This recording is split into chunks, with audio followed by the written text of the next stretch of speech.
Hey, what's up? It's your boy RapStarr. You know how it is, man. The resurrection of hip hop. Shout out to Pittsburgh 412 and to the 724. You know how we get down, man. The resurrection of hip hop. Style of music it's a little different from today's. If you listen to the radio and everything like that, it's a lot more commercial. It's a lot more clubby. It's a lot more dance and everything like that. I follow the music style of the 1990s and the early 2000s, in the mid 2000s.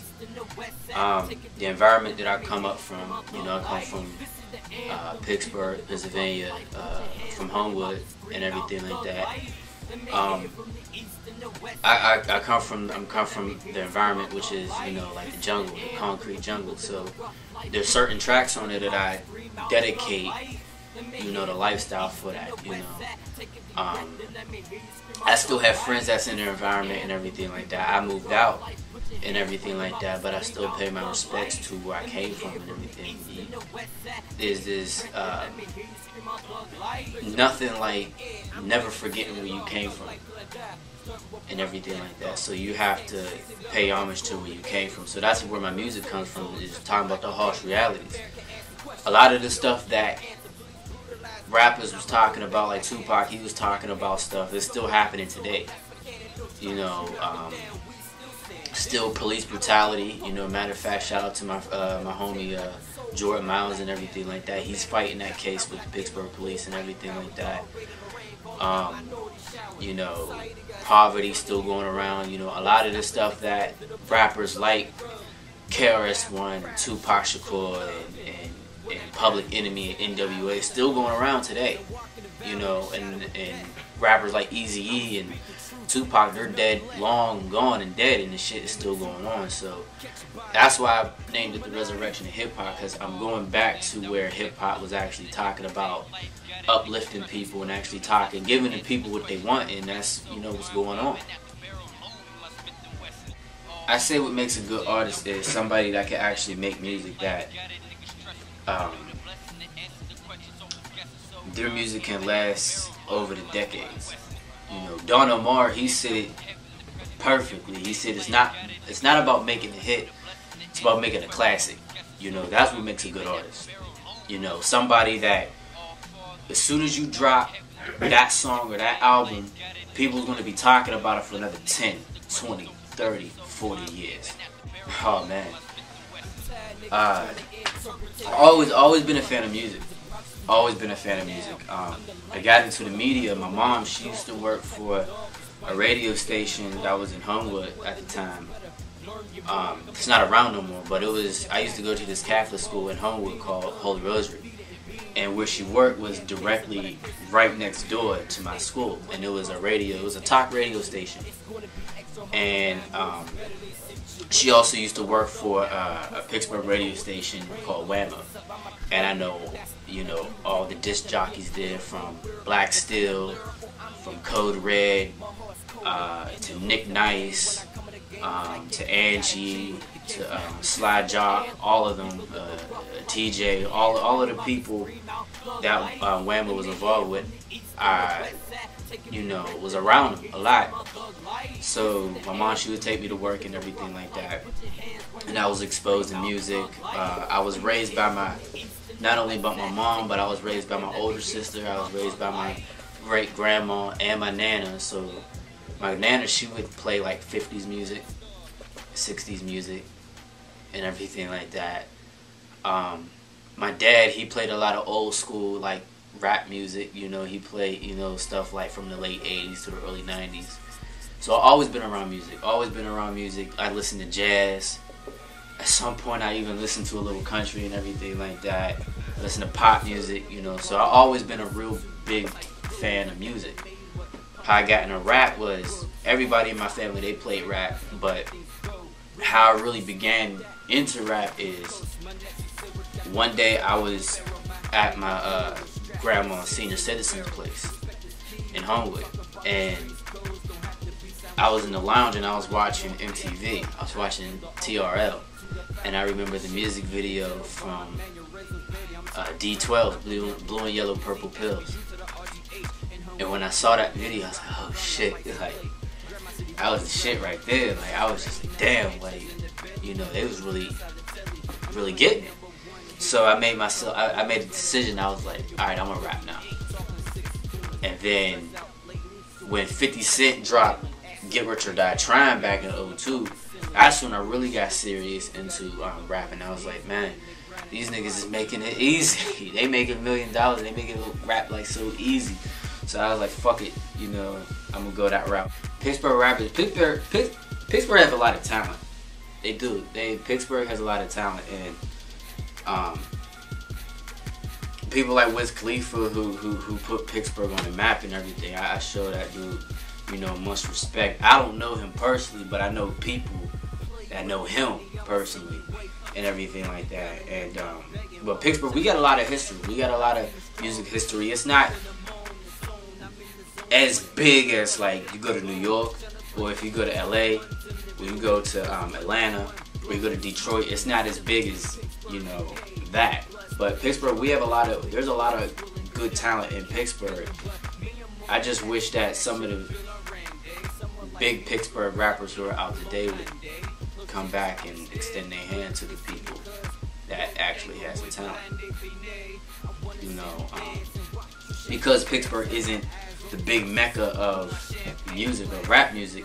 Some of the big time names that you see in Pittsburgh, they want to be Mr. Pittsburgh, and that's the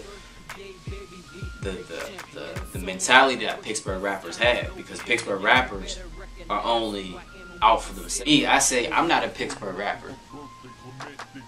I'm a rapper that happened to be from Pittsburgh. The difference is, Pittsburgh rappers, their whole world is Pittsburgh. A rapper that happened to be from Pittsburgh is a rapper that has the whole world focusing on Pittsburgh. Resurrection of hip hop, man, it's just like I said before. You know, it's a title within itself, the resurrection of hip hop. Not saying that hip hop is dead, because hip hop isn't dead. Hip hop forever changes with each decade in which new artists brings to the table. But what I was talking about was the resurrection of hip hop, to where the lyrical ability, the messages within the songs and everything like that, to, you know, get back to where it once was, you know. And my mixtape is a variety of styles, because I'm versatile. I can do anything, you know. I got, you know, of course I got the gangster rap on there. Of course, I got, you know, something for the ladies. I got reggaeton on there. I got some Chicano rappers and everything like that.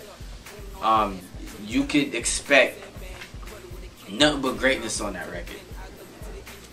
You know, from track number 1 to track number 16, each song is different. You're not going to find my style or find like a repetitive nature about any of my styles on that record. You know, I got singles like Shake That. You know, I got singles called Get Down.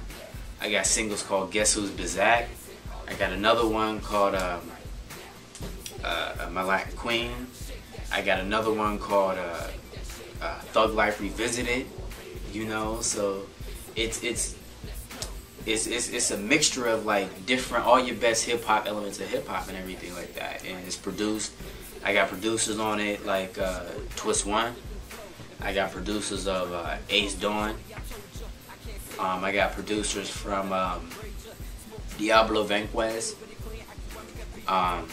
So many other producers, too many to name, but I like to thank them all, because, you know, this mixtape is going to be crazy, like on some real shit. This is going to be crazy, and when I drop, everybody is going to, you know, be satisfied. Man, this is crazy, because it's my second concert for this summer, for 2012. I did the concert opening up for Hobson. Big shout out to Hobson and everything like that.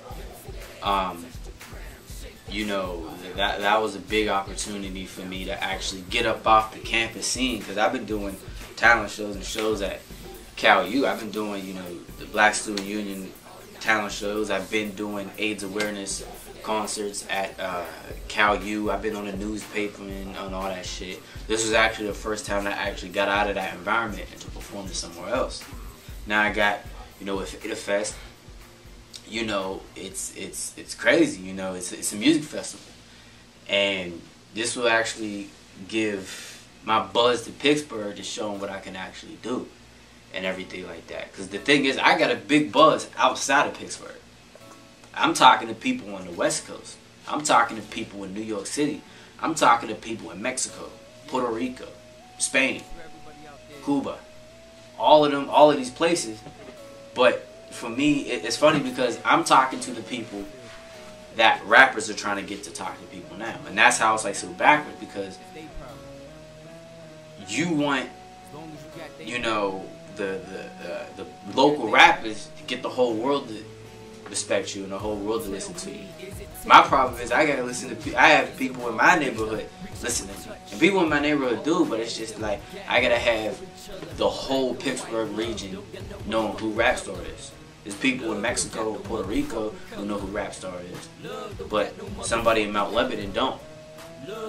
So that's what I gotta you know, work at as far as that and everything. But you know, it is what it is. I want people to actually hear like somebody with raw talent, because I have raw talent. Like I'm a blend of the new school with the old school. You know, I represent the 90s. So a lot of the kids today who listen to the music, or a lot of kids, you know, my age, they listen to me and say, damn, that kind of remind me of the 90s and shit like that. I want people at FADEDfest to actually know who I am and actually, you know, be like, yo, we actually might have an up and coming, you know, artist right now. He's really, really good and everything like that. I want the exposure. You know, I want people to know me before I make it that big and everything like that. Because I'm on my way. I'm talking to Grand Hustle right now. You know, shout out to Grand Hustle, shout out to Tip. You know, I'm on my way. You know, I just want people to, you know, like, yo, look out for my album. And if you really, really, really, you know, want to listen to something worth listening to, listen to my mixtape. You know, because I guarantee you, you know, I even speak, you know, not only just I drop knowledge, I talk about real shit, but I throw some history in there. So if you get my mixtape, it's like paying for like a whole life lesson plus college lessons at the same time. You know, so, you know, that's what I want to get out of the whole, you know, music festival with that.